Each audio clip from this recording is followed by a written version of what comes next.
বাংলাদেশের গভর্নমেন্টে এগুলো জানেনি কোনো আপনি মনে করেন? আছে কারণ এটা সিন্ডিকেট। লিবিয়া থেকে হোক আর যেখান থেকে হোক তারা আসলো কেন ইটালিতে প্রথমে আসে? লিবিয়ান সরকারের এটা কোনো মাথা ব্যথা না, ওরা লাইকলি ওপেন ছাড়ি দেওয়ার মতো। একই সিন্ডিকেট বা তিনটা গ্রুপ কাজ করতেছে, এদের মধ্যে কি আমাদের লোকরাই আছে না অন্য জাতের লোক? বাংলাদেশে আমাদের লোক, ইটালিতে আমাদের লোক, লিবিয়াতে বিভিন্ন জাতি আছে। আর এগুলো যদি অ্যাওয়ারনেস না, government has to take responsibility as well. কোন গভর্নমেন্ট? বাংলাদেশের গভর্নমেন্ট। কেন? কারণ রেসপন্সিবিলিটি ওই সেন্সে বাংলাদেশের গভর্নমেন্টে এগুলো জানেনি কোনো আপনি মনে করেন? আছে কারণ এটা সিন্ডিকেট। এটা বাংলাদেশ এমন এক দেশ যেন আপনি যদি একটা বাজারও বই হলে চা কাপ খাইলে অল ইনফরমেশন পাইবা। ইট নট লাইক ইউরোপ আপনি গাছটা দিন বইবা একটা ইনফরমেশন ডিক করে দিতে হইবা। বাংলাদেশে আপনি একটা বাজারও গিয়ে বইবা, বোয়ার বাদে কইবা খেয়ে বাংলাদেশের মানুষ পাঠায় খেয়ে কেদা করে, আপনার কাছে হাফ অ্যান আওয়ার ভিতরে all information will be there. তো এটা যদি গভর্নমেন্ট চায় এই ধরনের, কারণ আছে ম্যান পাওয়ার যাইতো বিদেশ নাইলে তো ফরেন কারেন্সি আইতো না, but it has to be skill লেবারদের সুযোগ করে দিতে হইব, যারা গেলে এটা আইতে পারে একটা ওয়ে যাই থাকতে হইব, যেটা লিগেল ওয়ে। এখন এরারে তো দালালে খুব পরে না, এরারে দেখার সুন্দর লাইফ দেখায়। আপনার যে পরিবারের যার লস হয়েছে, যার মারা গেছে, তো তারা লাগে মাথ হয়েছে নি আপনার? তারা চিনি না কথাবার্তা? আমি চিনি তার লগে আমার এমনি ডাইরেক্টলি কথাবার্তা হয়েছে না। আমি just I was in Saudi আরবিয়াতে আসছি থেকে।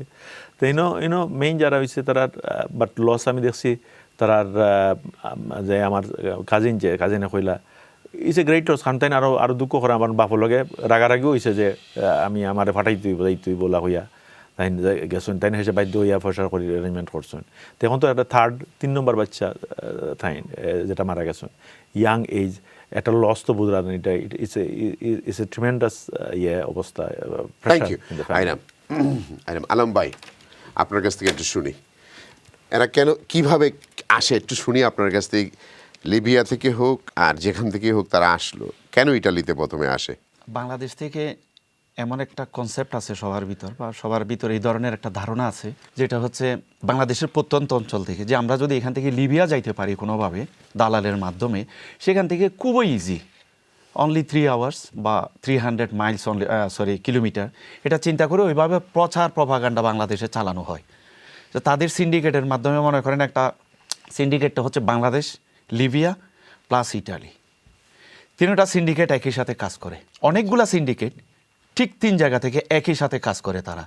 তারা বর্তমানে আরও মডার্ন যুগ, ফেসবুকের মাধ্যমে মনে করেন বিভিন্নভাবে প্রচারণা চালায়া কাস্টমারগুলা তারা করে লোভ দেখায়া।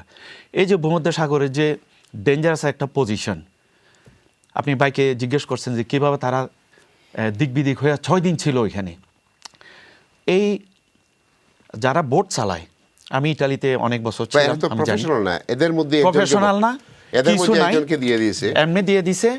বোটগুলো হচ্ছে নিম্নমানের, নাই পেট্রোল, একটা রাবারের অথবা কাঠের কুবইয়ে একটা হোন্ডা ইঞ্জিন দিয়ে, ছোট্ট একটা ইঞ্জিন দিয়ে। আমি একটু স্টাডি করছিলাম এগুলা এইভাবেই। এখন ইটালি সরকার, আমি যতটুকু জানি, অনেকবার এগুলা লিবিয়ান সরকারের সাথে দেন দরবার এইটা নিয়ে কন্টিনিউ, বাট বারবার একটা এগ্রিমেন্ট হইলেও পরে কিছুদিন পর সেটা কীভাবে জানাবারি হয়ে যায়। এটা লিবিয়ান সরকার ওইভাবে আন্তরিক না।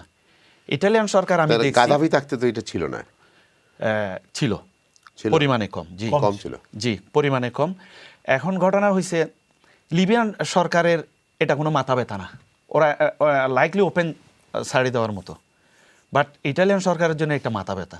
তাদের কোস্টগার্ডের আন্ডারে যখন চলে আসে। আপনার কাছে আপনার কথার প্রসঙ্গে যে এই যে 3টা সিন্ডিকেট একসাথে, একই সিন্ডিকেট বা 3টা গ্রুপ কাজ করতেছে, এদের মধ্যে কি আমাদের লোকরাই আছে না অন্য জাতের লোক? বাংলাদেশে আমাদের লোক, ইটালিতে আমাদের লোক, লিবিয়াতে বিভিন্ন জাতি আছে।